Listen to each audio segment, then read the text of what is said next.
Good morning to most, good afternoon to the viewing audience across the pond. I am your host, Jason Miles, and welcome to What Fresh Hell, a new limited run show we're doing where Deep State Kuba gives you updates on the geopolitical situation as we all prepare for World War III. If you are a returning listener, subscriber, or one of our valued patrons, thank you so much for joining us on this limited early morning series. If you are a new listener, thank you for taking the time to check this out. Please don't forget to hit like and subscribe. It is a passive gesture that goes a long way in promoting the channel. For viewers of the main show, we will be back tomorrow night at our regularly scheduled time, 6 p.m. Pacific, to take a deep dive into the manosphere. Oh, yes.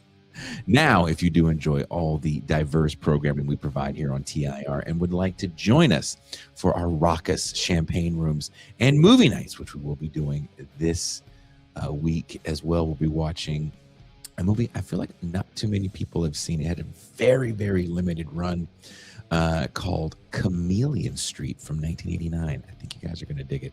Then consider becoming a patron or a paid YouTube subscriber for $3 a month or a one-time payment of $30 for the year. Your small donation goes a very long way in making sure TIR can continue to stay on the air. Now, what fresh hell have we today?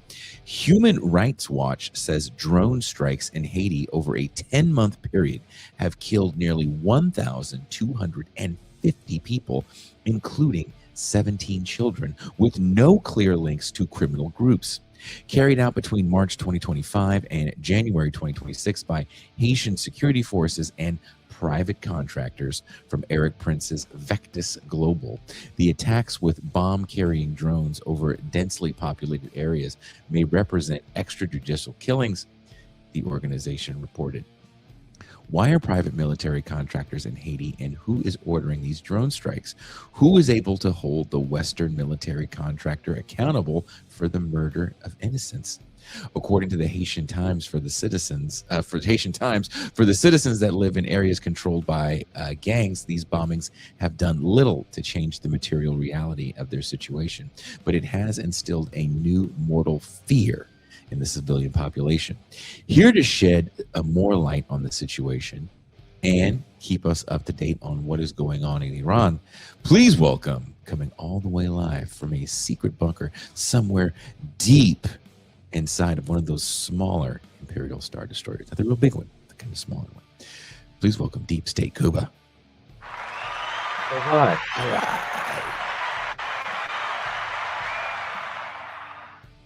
Yeah, after an unfortunate incident with an escaped Ewok, I've been demoted to looking after a Sith cat. So, yeah, I'm goodbye, thinking, space age cubby. Hello, scratching post. I'm thinking about what that must look like for an escaped Ewok with those little legs. Yup. Okay, I'll stop. The funniest thing is when they get a hold of the stormtrooper uniform and they think that they're passing. It's just adorable. Like you kind of let them have that for an hour or two before you bring them back in. Oh, almost made it to the hangar this time, didn't you? Oh, so close, so close. Catch with one of those dog things. They get the rabbit dogs in the streets. Yep. Right. What is going on? That. Kuba, what is going on with Iran right now? Why is Trump still telling ships that the Strait of Hormuz, or Trump and Pete Hegseth is like, look, everything's fine. It's just Iran keeps bombing the ships, but it's fine. Exactly. As soon as Iran stops bombing the ships, it's completely passable, right? So, as everyone predicted, but no one told Donald Trump, or not in a way that actually could reach him, the closing the Strait of Hormuz was an obvious strategic play by the Islamic Republic in order to cut off U.S. access to its archipelago of bases in the Gulf, as well as to deploy the so-called energy weapon, cut off oil supplies, crippling exports from the region, and putting pressure on the energy-dependent countries, especially East Asia, Europe. But it's such a large proportion of global energy markets that price fluctuations are going to impact everybody, right? You're not going to be able to limit the energy cost inflation to just the importers, but it's already impacting um, many countries all over the world. And it's also an opportunity for energy companies to practice some greedflation and jack up prices just as a profit maximizing measure. Interestingly enough, specifically for Canada, the this is quite an ambiguous impact because Canada's major export by value is crude oil, and as the price increases, so does Canadian export earnings. On top of the oil prices, there's many other crucial inputs that come out of the Gulf for things like artificial fertilizers or metallurgy. And likewise, Canadian potash and Canadian metals and refineries, Canadian electricity are all plausible substitutions for those inputs, which again strengthens the export profile of the country. In a period when there's profound uncertainty because of US tariffs, where the US Canada Mexico agreement is up for renegotiation, this actually puts Canada in uncharacteristically strong position going in. Might it also might make it more attractive as a target for acquisition, but it can't have everything. So the Strait of Hormuz is closed. This is having severe economic impacts and financial shocks all over the world. Donald Trump has resorted to essentially blackmailing and threatening U.S. allies to try to get them to send ships to help open up the passage. He's having trouble finding takers, shockingly enough. You spend your first year insulting, alienating, tariffing your allies, belittling their contribution to previous wars, despite the fact that the United States is the only NATO country to have invoked Article 5 for collective defense, despite the fact that many NATO allies have had higher per capita contributions for the war in Afghanistan, for instance, especially when you look at wounded and dead, then you might want to strike a somewhat more conciliatory tone than saying NATO countries might have a very bad time unless they do exactly what I say. We've already seen a number of traditional US allies simply say no, reject the proposal outright. Australia, Japan, Canada, um, Germany, uncharacteristically, was very direct in its refusal. It said, what can our handful of frigates hope to accomplish that the mighty, invincible US Navy cannot? Right? Like, come on, buddy. Right? This is pathetic. This is beneath you, especially since you've spent so much time chest pounding about American invincibility and the uselessness of European allies, which doesn't even bring up the issue that European basing has been absolutely essential for this war effort. With the loss of the Gulf states as logistics, resupply, and basing areas, because they're too proximate to Iranian fire, the United States has had to fall back further and further in its international archipelago of bases. And many of the support flights, especially things like moving around logistics supplies, the sort of least kinetic element of warfare. Um, Tanker planes taking off to keep fighters and bombers in the air. Those flights are coming out of many European bases.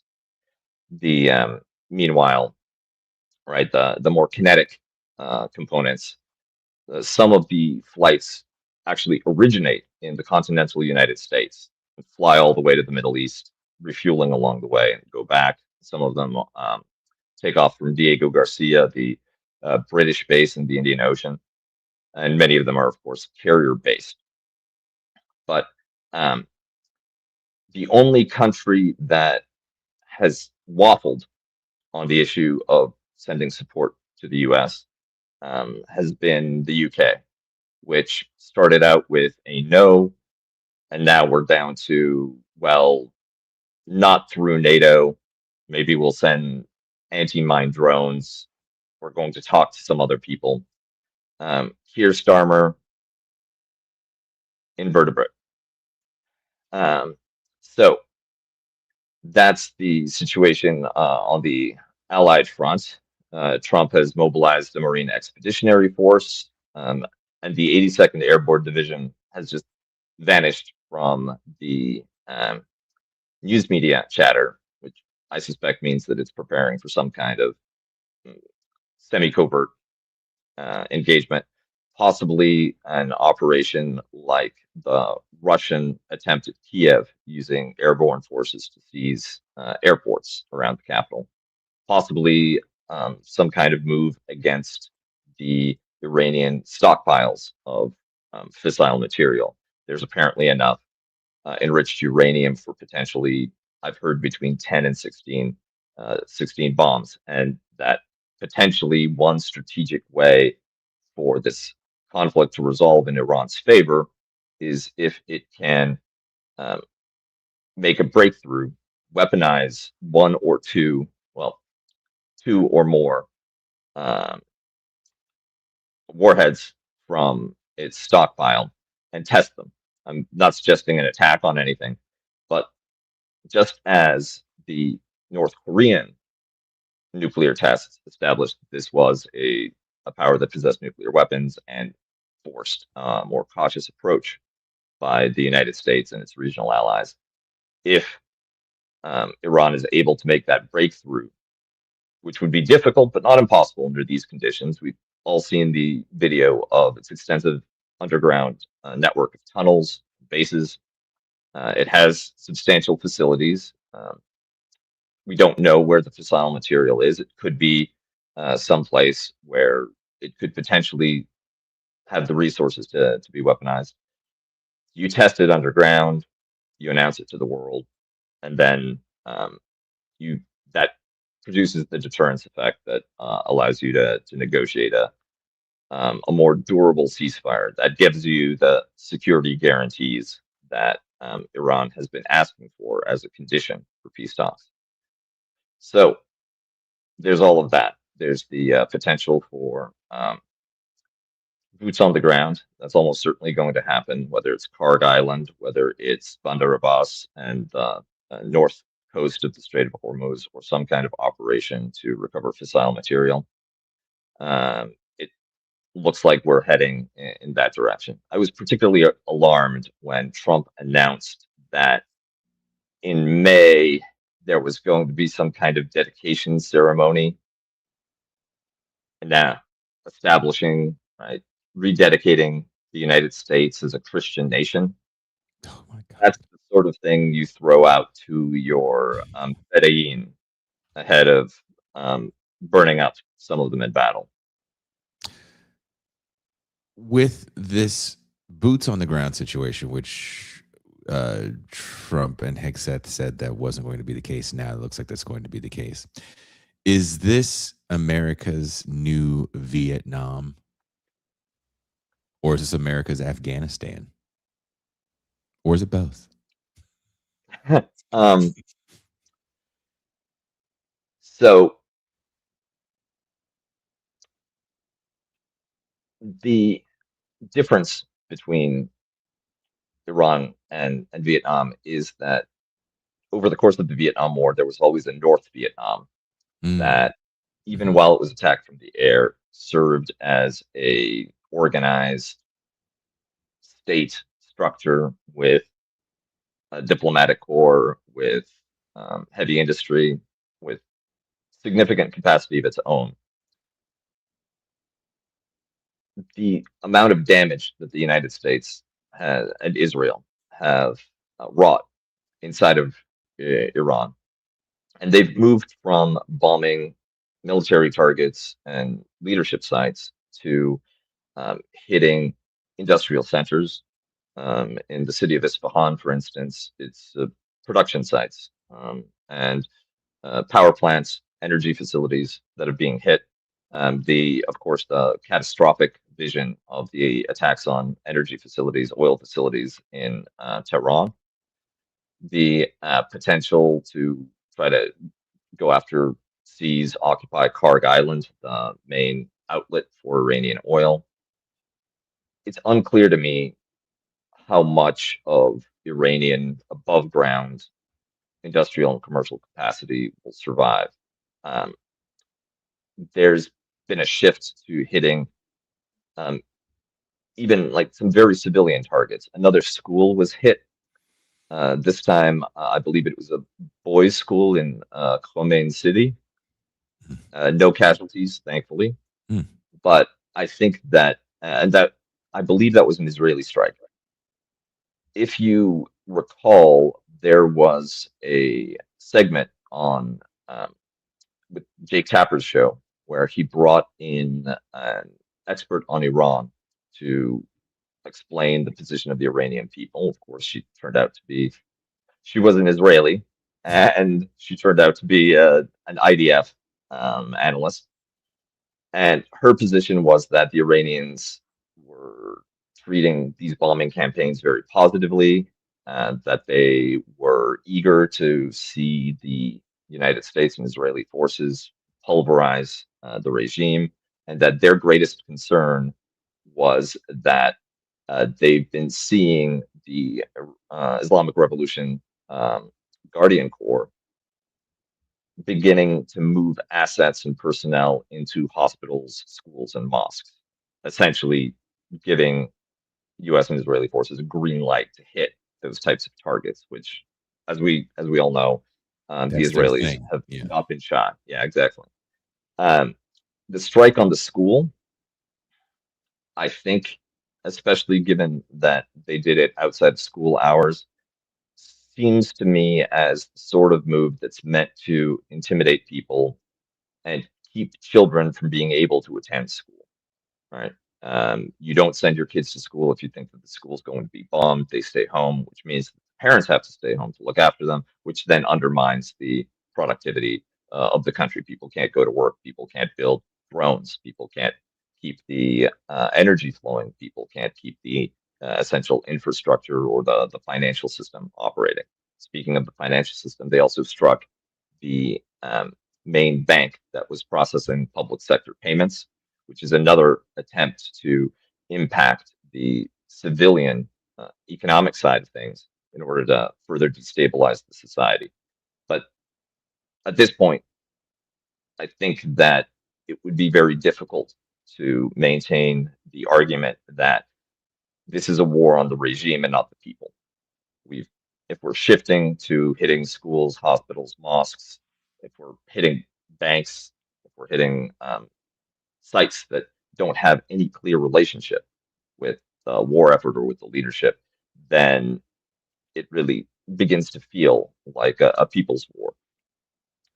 I think that any ground forces in entering Iran, it's going to be very difficult to extract them, right?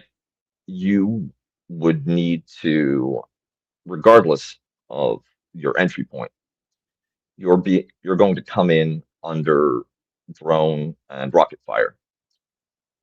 There are tunnel systems and fortifications just dug throughout the mountainous terrain of Iran, which is much closer to Afghanistan than either the um, relatively flat coastal areas of, especially coastal Vietnam, or the empty deserts of Iraq, right? In a lot of ways, Libya, Iraq, these kinds of countries which have vast, wide open spaces and a very flat topography are ideal for the exercise of air power, while the mountains and valleys, the rugged terrain of Iran, um, strongly favor the defender. So you're going to be coming in under fire. Your The value of close air support is going to be questionable. It's going to be imperfect, much less so than in other wars the United States is used to fighting. And just the amount of troops that the United States can muster. If we look at the Marine units that have been activated, and we add to that the 82nd Airborne, we're talking about a few thousand maximum against a Iranian military that's counted in the hundreds of thousands. Mm. They don't know the terrain, right? Whereas the Iranians, that's their home turf advantage right there. Uh, it's very likely that you get bogged down, that you begin to suffer serious casualties. Any attempt to um, go after Karg Island will require some kind of transversal of the Persian Gulf. Now, in the chat, I noticed that some people have mentioned that this would require a crossing of the Strait of Hormuz, which is exactly what the U.S. Navy is dreading. But my understanding is there are some smaller assets already inside the Persian Gulf.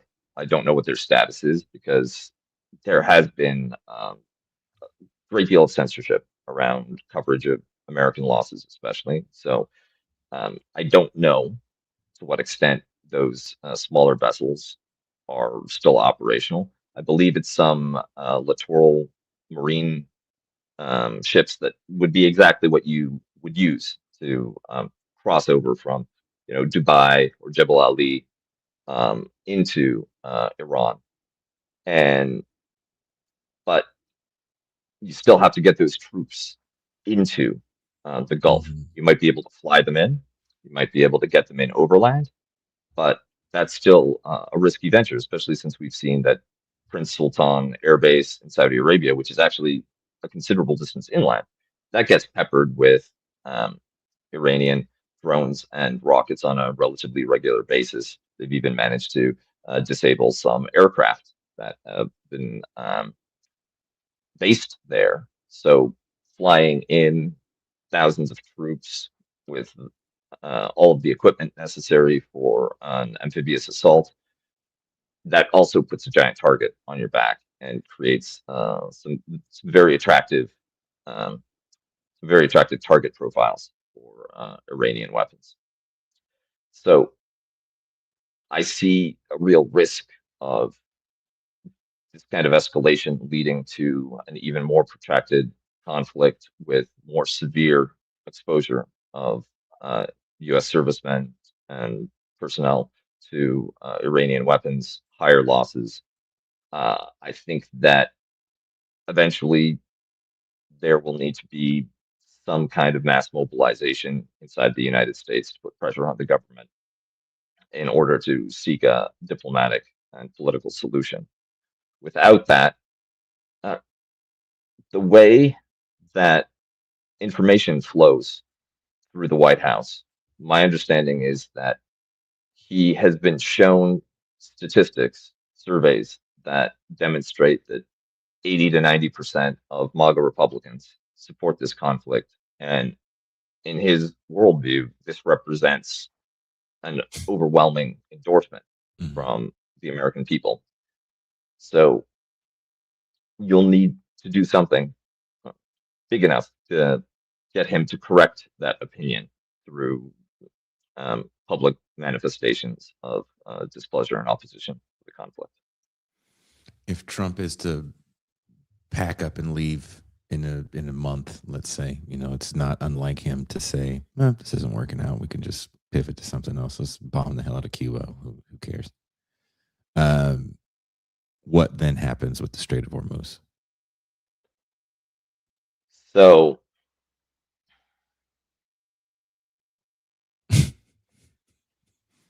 I don't know how he creates a narrative that something has been achieved as long as Strait of Hormuz remains under Iranian control.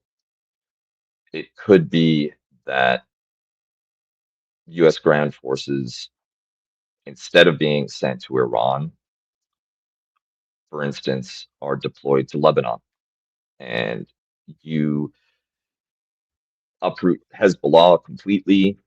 The French have demonstrated some appetite to participate in that kind of venture if the Lebanese government supports it. After all, Lebanon is a complicated political environment. There's the Israeli force, of course, but there's fighting Hezbollah, which is closely tied with the Iranian regime, the Shia militia, which is essentially a state within a state, and then the official government of Lebanon, which is a coalition between Christians and Sunni Muslims that consider Hezbollah to be as much of a threat as Israel. They live further north.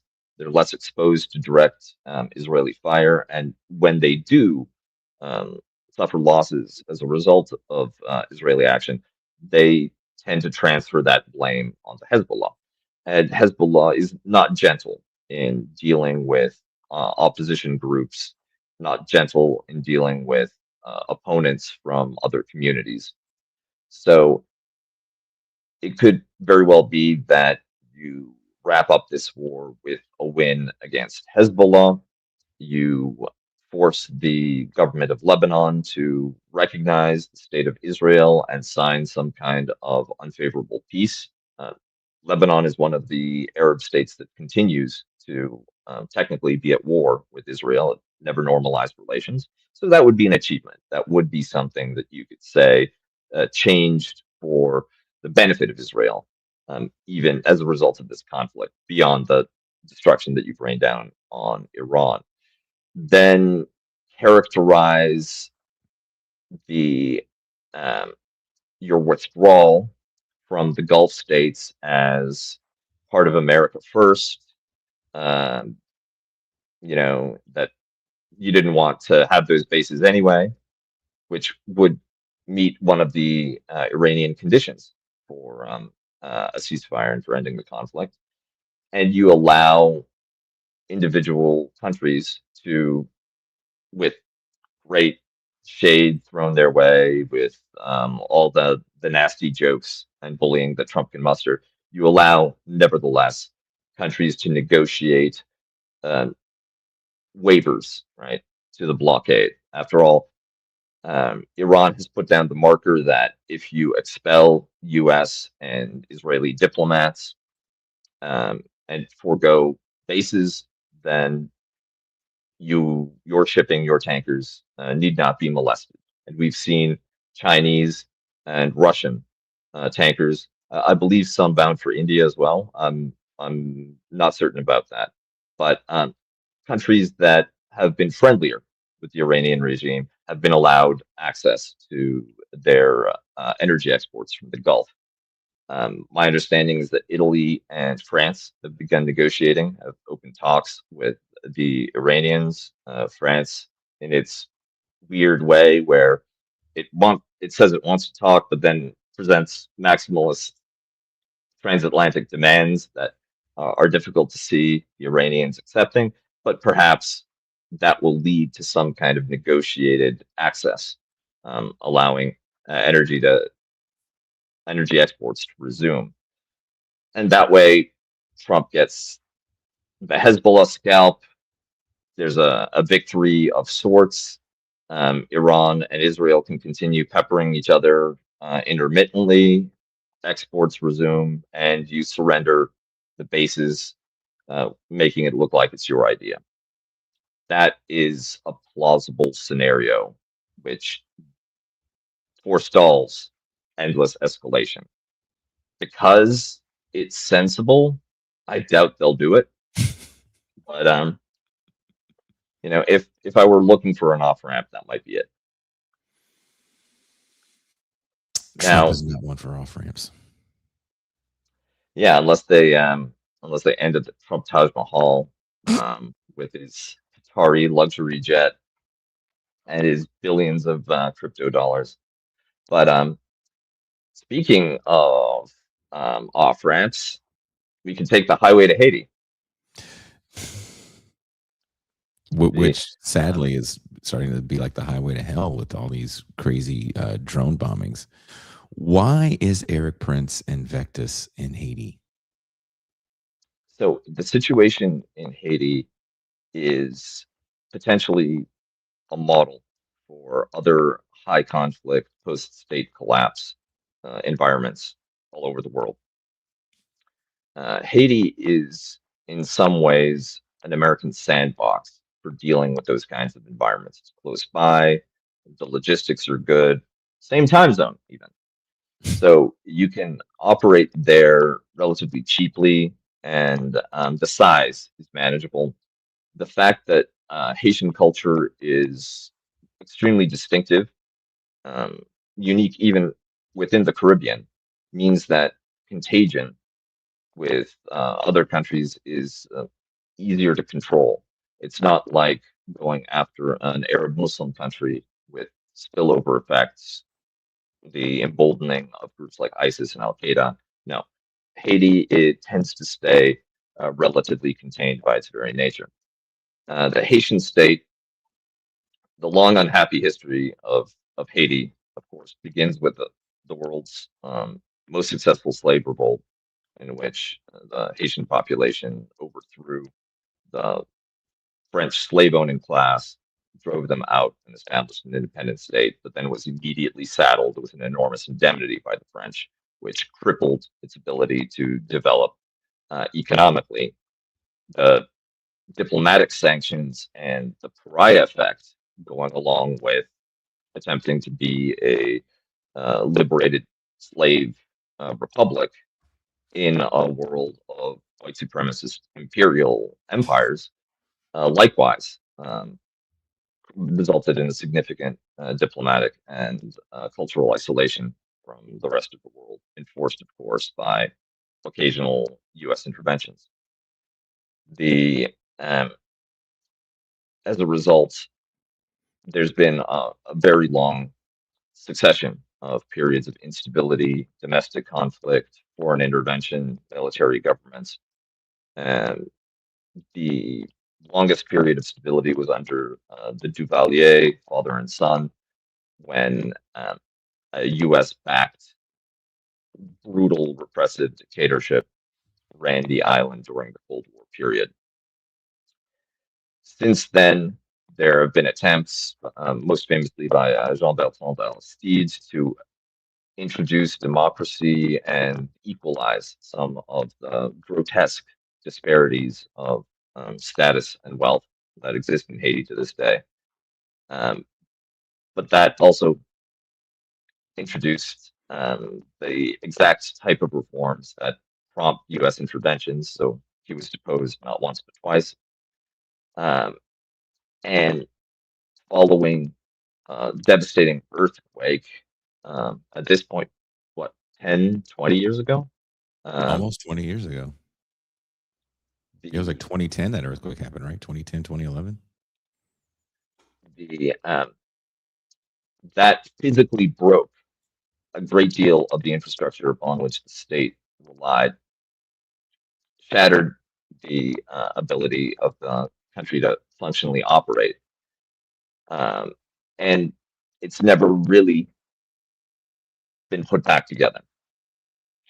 Um, there were attempts at elections under this weird international supervision by a group of countries led by the United States, but also including the United Nations, Canada, France, to pick and choose elements of the Haitian elite, both located domestically and in the diaspora, to serve as a new leadership class under which Haiti could be rebuilt.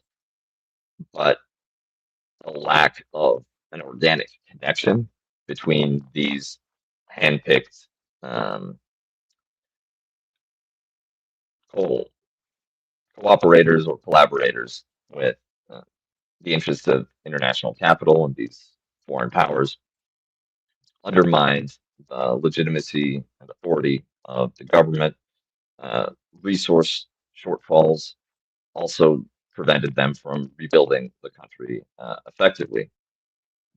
When there was aid available, it typically was swallowed up in the exact sort of USAID development consultants complex that Elon Musk characterized. Unfortunately, in the case of Haiti, there was some truth to the extractive nature of development aid efforts.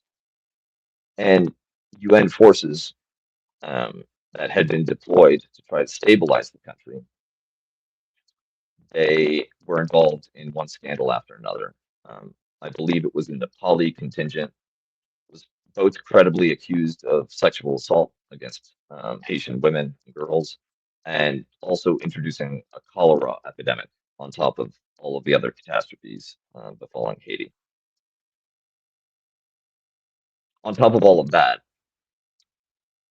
there about 10 years ago, there was an assassination of the elected president or prime minister um, by groups that potentially had some connections with the U.S. deep state. I believe some people had come in from Florida for the operation, and this left the country without a specific leader. Since then, different efforts have been tried to stabilize the country and regularize the government ahead of eventual elections. For a while, there was a nine-person council with a rotating presidency among its members. Um, the group of interested countries and the UN found that this was an extremely unworkable solution, very ineffective, difficult to maintain any sort of policy direction. So they've been trying to pick a winner, shrink the pool, and they've been pushing um, the current prime minister um, to as a leadership figure. The Now in these conditions, the um, influence, the zone of control of the Haitian government has shrunk radically.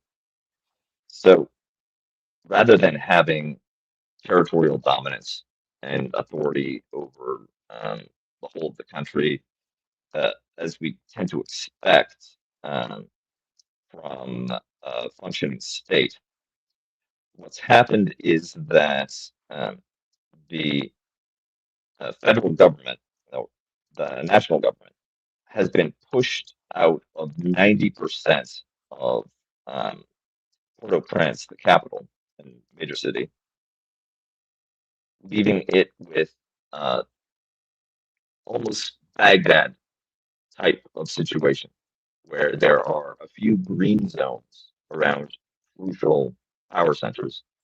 Um, for instance, the actual um, actual site of government itself. The airport is usually um, in the hands of um, the government, but not always. Um, there are police bases that serve as outposts, but apart from a few administrative areas where some of the state infrastructure rests, you've got an extensive red zone, which is controlled by different gangs that very frequently fight one another, but will cooperate in order to limit the push back from the federal government, from the central government. The government forces are supported by a Kenyan contingent from the UN, which is supposed to be a stabilization force. But I believe it's only about 1,000 troops, and this, together with the limited number of police and military loyal to the government, they can't even control the capital city. In the rest of Haiti, there are a few important cities, Cap-Haitien, for instance, that are under government control, but large stretches of the country, including areas connecting with the Dominican Republic, are in the hands of different gangs, right?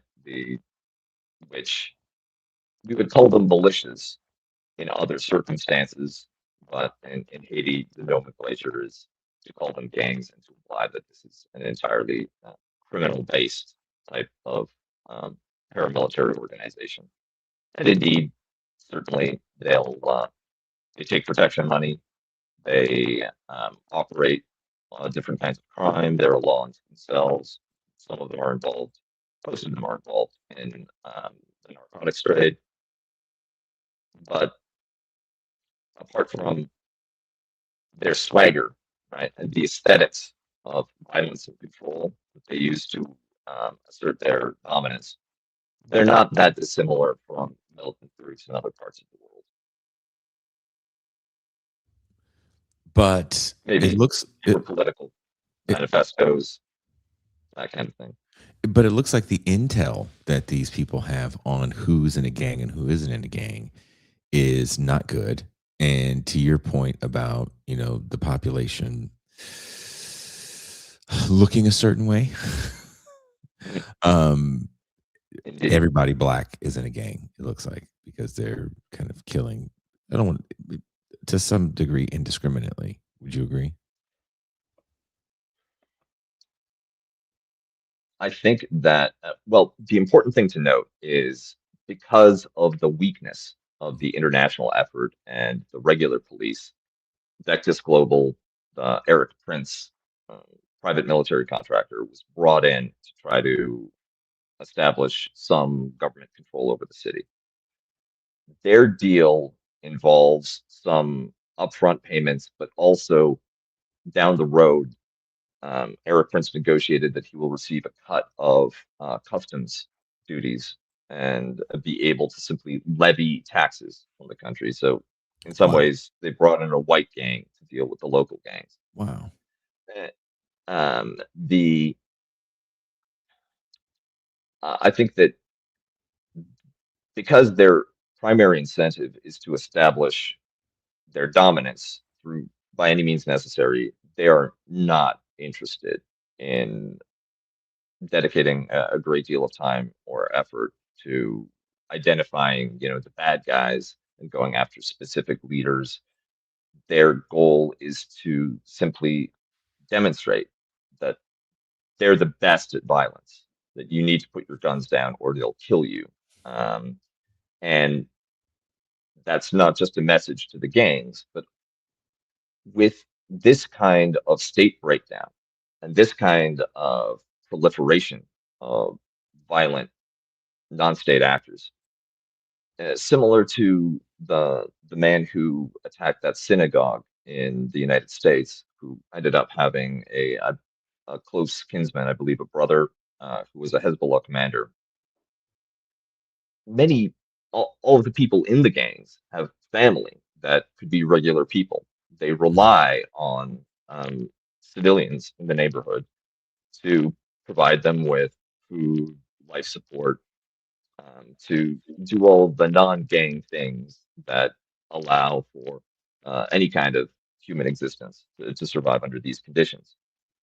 So even if their participation is coerced, even if people are doing this because the gang leaves them no choice, well, you might be able to get them to defect by making it clear that you will indiscriminately kill anybody who's providing any sort of support, right? If you sell somebody who belongs to a gang an apple, congratulations, you're now Antifa, you're now part of the gang, and you are a legitimate target.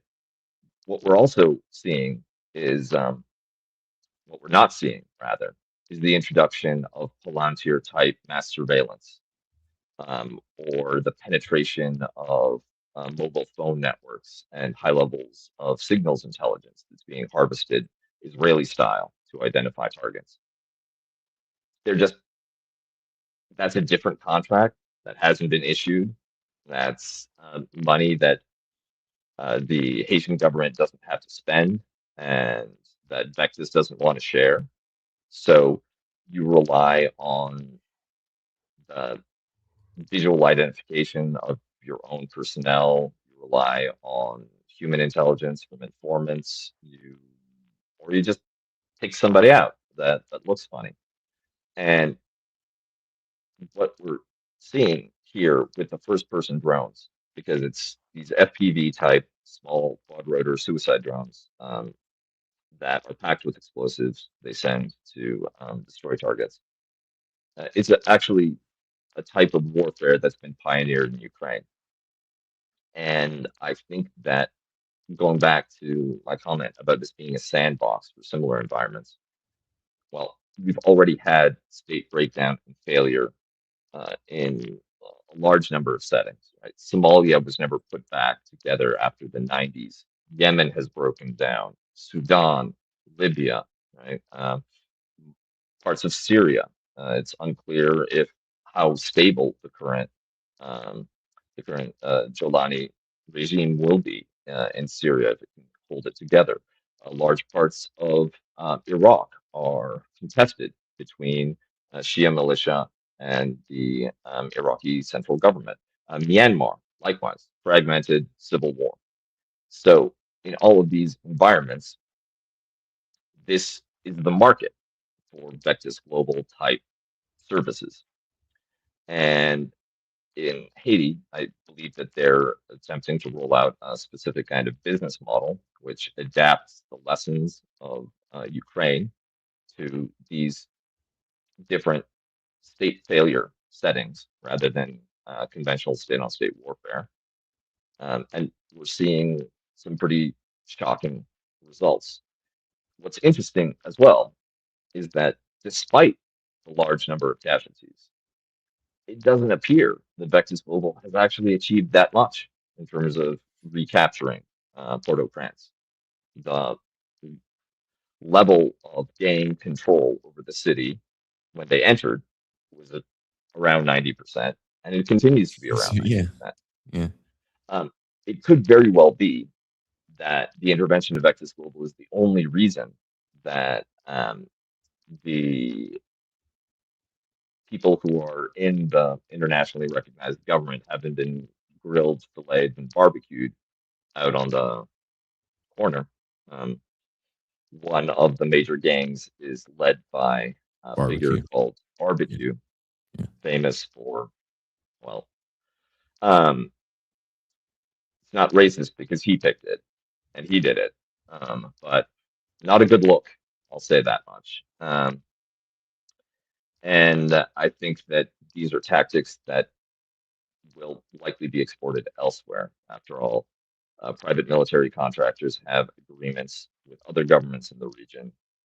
Recently, in Ecuador, contractors tied to Eric Prince have been waging a pretty substantial war on drugs, and which has enabled the right-wing government to uh, concentrate power and to ban the main opposition party.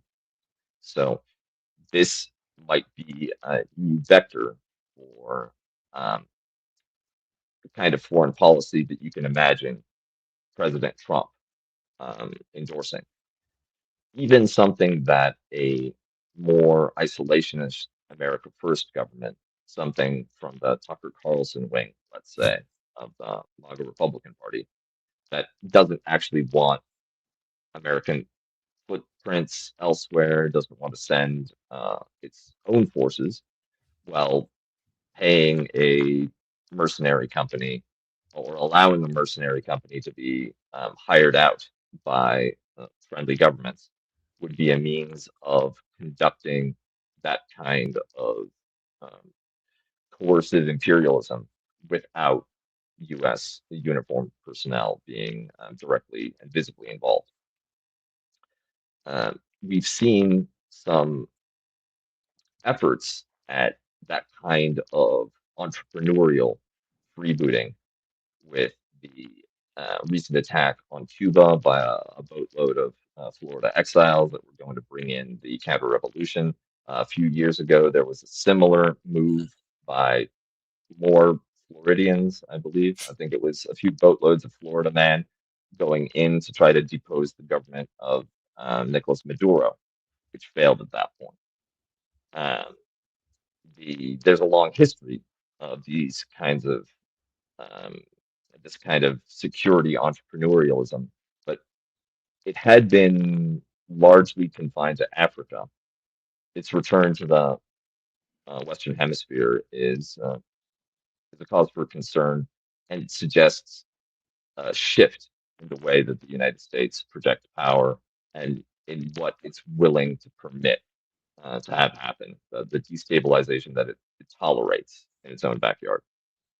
Will we see this part of the war come home? Recently, a bunch of people that protested one of these ICE prison camps are all being targeted as Antifa and indicted on terrorism charges. One of the first things Donald Trump did when he got into office is, deem Antifa or any sort of semblance to being anti-fascist as being a terrorist organization, Especially after the Charlie simplifying, Kirk murder. yeah, simplifying what a terrorist is in a way that I feel is worse than 2003. Maybe you see this as on par with 2003.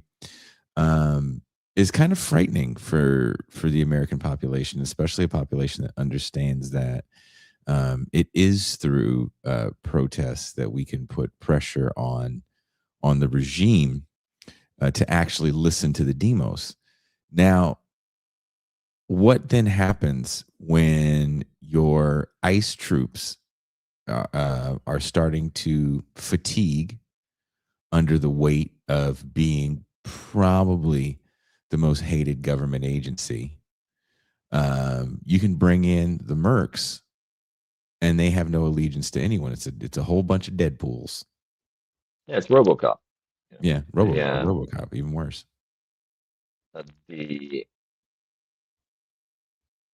so Trump has been overt in the notion of using American cities as training grounds for pacification operations by regular military.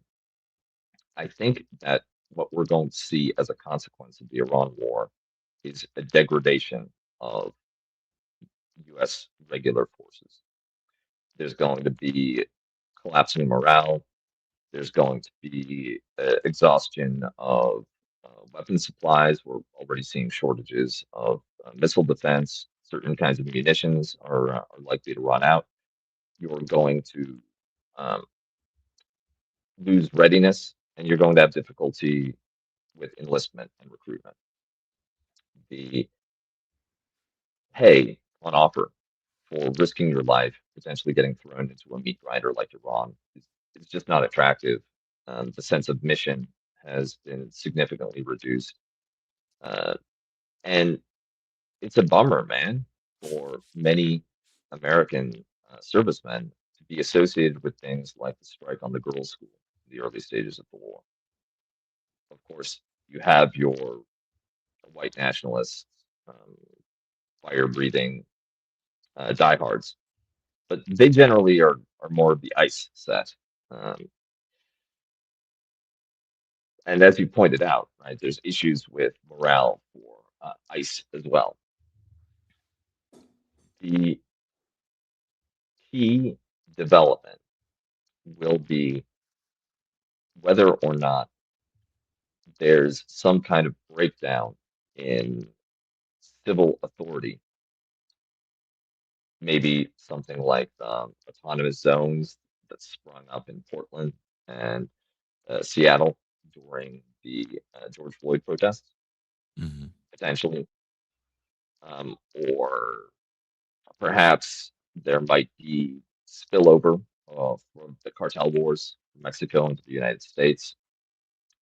Um, if there's some spectacular case of uh, violence that could be attributed to Antifa, um, whether a false flag or carried out by misguided left wing radicals, that might trigger large scale rioting.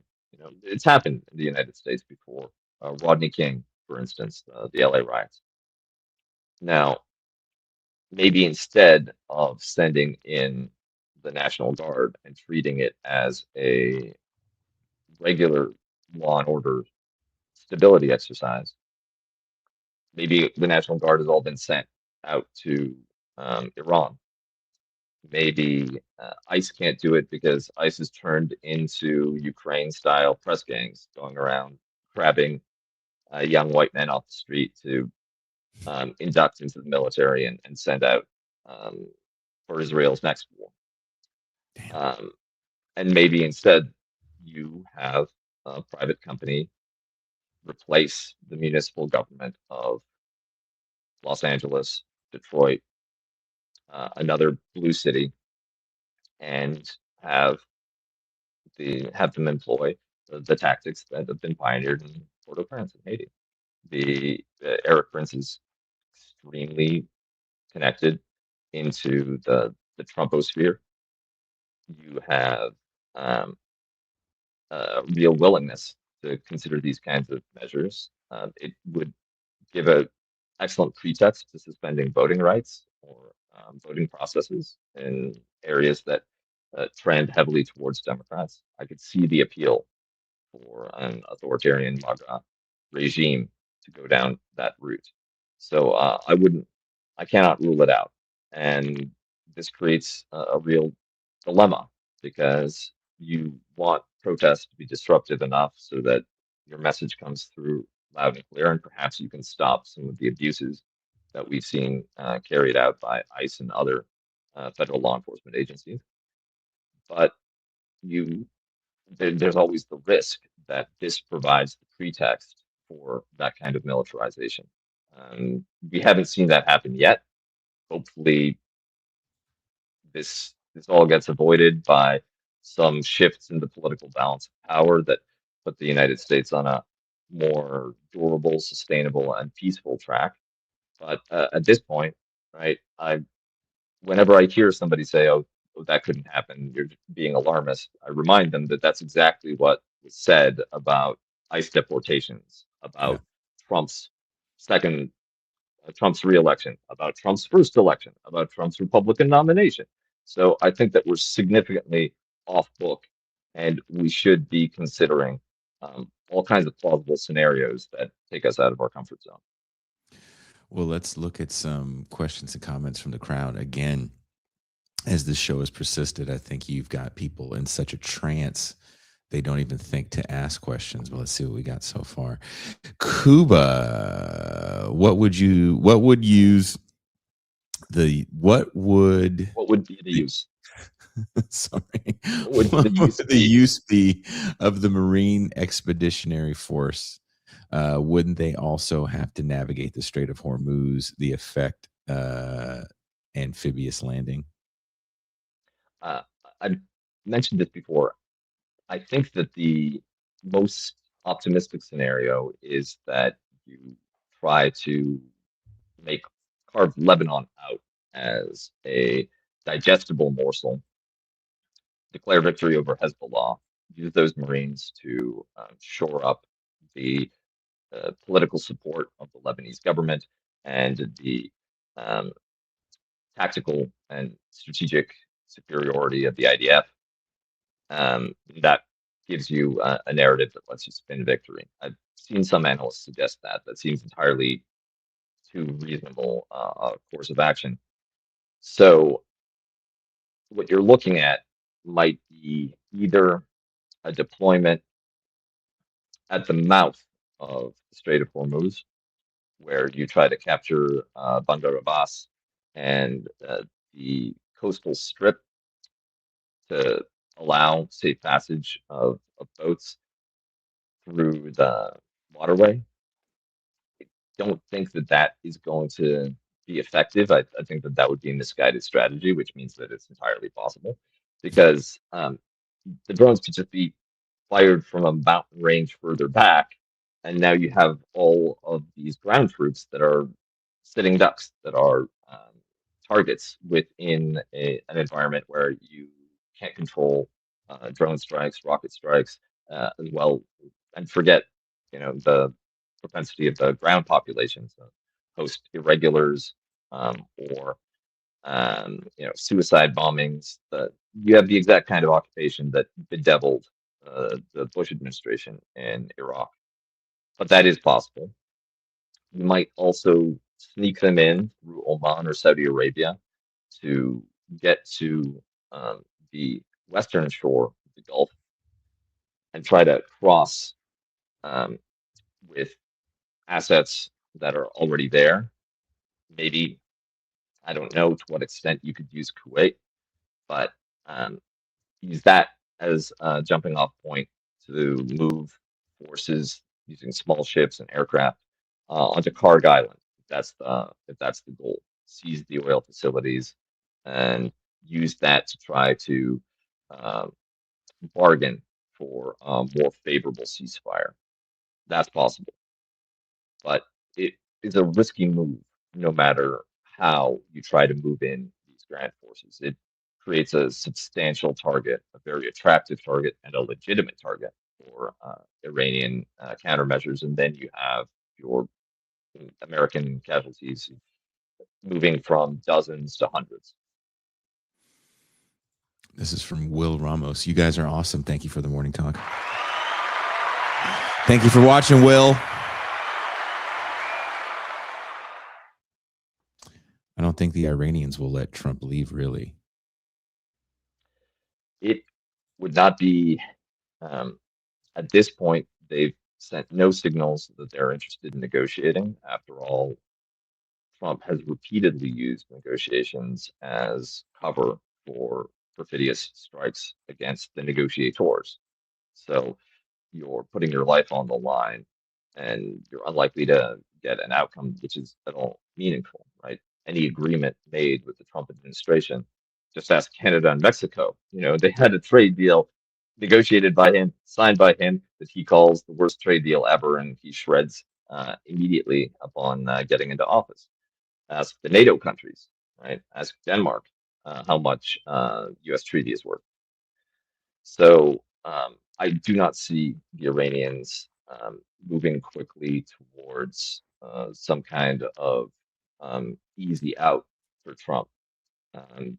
They, especially since the people who are suffering the most right now are not the regime, they're not the military, it's the regular civilian population of Iran. And the more they suffer under American and Israeli bombs, then the less and less likely they are to see the outside world, especially Western-led forces, as any kind of savior or alternative to the Islamic Republic. The Islamic Republic looks more and more like a protector than a tyrant, just as happened with Stalin and the Communist Party, the USSR, after Operation Barbarossa. So, who's coming in with Iran with all the Trump bribe money that clearly the GCCs will no longer be sending to Orange Man? Now, Trump, I think, gave the game away in saying that, well, high oil prices are actually great for us because we're a major oil producer, so we're going to get rich on this. He can tap the super profits that will be available to oil companies. And don't forget that by the terms of his agreement with Venezuela, the proceeds from Venezuelan oil sold on the international market go into funds controlled by him personally, not into um, the general U.S. budget. That, of course, none of that has been hammered out, and I imagine it'll be a political fight under these conditions to give him that kind of slush fund. But that would be a way to wean himself off of um, Gulfy donations and create a passive income stream of his own.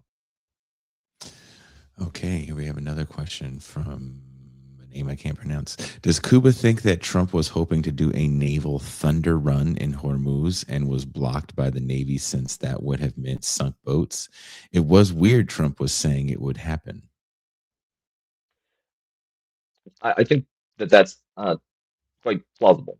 That's quite likely. I imagine that the way that Trump operates, he has this coterie of henchmen around him that represent different interests and different factions, and he treats them all equivalently, right? This is a man who sends Jared Kushner and Steve Witkoff, right? A real estate New York dude and his fail son-in-law to negotiate nuclear disarmament, which is a technical, engineering heavy, scientifically complicated um, policy area with the Iranians, and they refused to even bring any experts with them. So um, Trump, if anybody, if um, for instance Steve Miller, if J.D. Vance, if um, Howard Lutnick told him, "Hey, if anything happens, you can just get the U.S. Navy to run convoys." He likes the sound of that. If he runs with that, and because he likes the idea and it folds nicely in with his overall vision, he can't be dissuaded of it by any admirals, any experts.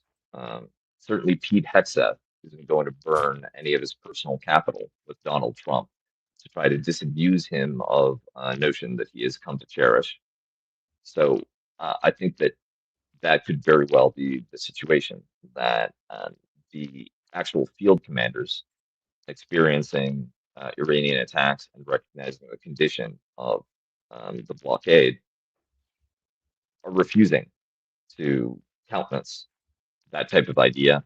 They're getting some top cover in Washington from uniformed leaders, flag officers, but that is the sort of thing that Trump could really go for. All right, we have another question here. What happened with the Pakistan Taliban conflict? My news on that dried up after about 1 day of Iran. Oh, it's ongoing. I believe yesterday Pakistan struck more targets inside of Afghanistan. Both countries, now that this is boiled over and there's the regional conflict in Iran, are not pursuing escalation and not interested in maximal goals, but there hasn't been an agreement to climb down fully yet. It's going to be on a low simmer for the time being and will probably end in some kind of negotiated draw. Okay, and this seems to be the last question.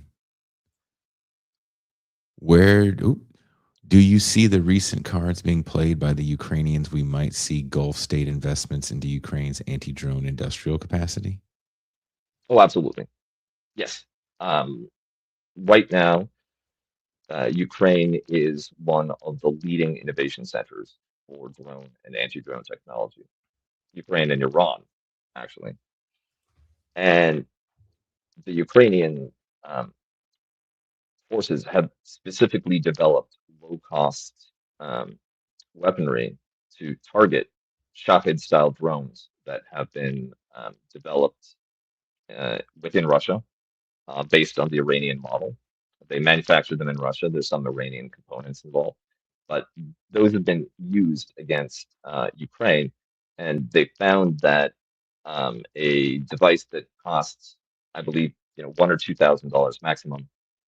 It's basically it looks like a grappling hook, and it fires a little drone that just flies really quickly and hits the big drone and knocks it out, which inverses the economic calculus, right? You're no longer using $1 million rockets to hit a $20,000 flying lawnmower. You're using a $1,000 um, smart bullet to knock out the $20,000 lawnmower. The problems that Ukraine has faced with this is the skepticism of the United States to invest, a degree of paranoia about letting its breakthroughs and IP propagate because it'll get back into the hands of the Russians quickly, and they might engineer countermeasures or develop their own anti-drone technology based on that. I've seen Belarusian models of the same device, and this is one reason why the quad rotor tiny drone remains the Ukrainian weapon of choice. It is much, much cheaper, of course, and it's harder to knock down with this kind of device. Um, so I expect that the Ukrainian arms industry is just going to take off. It's going to blossom as a result of this. And the smart thing for Europeans to do, smart thing for Poland to do, would be to get in on the ground floor, partner with Ukraine, and become a um, rear supply and development site in support of this new generation of warfare. Unfortunately, I've been pitching this in Warsaw, and there's some drone skepticism here, more than I expected, but we'll see how that develops, especially since the financial contribution that Europeans are willing to put into rearmament is massive, and um, they have yet to determine how they're going to spend all of that money. Well, Deep State Kuba, thank you very much for taking the time to talk with us today. Very informative, as usual. If you guys have any questions that we didn't get to, make sure you leave them in the comments. More often than not, Kuba actually does check those comments out and give very concise, thorough answers to you guys' questions. We will be coming back at an undisclosed time. We don't know it yet. Hasn't been planned out yet. But thank you, Kuba. Have a very good rest of your evening day. Why, thank you. Peace out. Deep State Kuba. This has been episode 4 of What Fresh Hell. We will be back. I'll try to let you guys know at least a day in advance. Again, this is a limited run series, as we only have Kuba this early in the morning for a short time. And that's okay by me because it's really early. It's really early. For me, not for all of you, but I will be back. We will be back Tuesday, tomorrow, discussing the inner workings of the manosphere with M. Toussaint. And then we're going to be going into a champagne room after that. So it should be an action-packed Tuesday show. See you guys soon. We are out. Peace.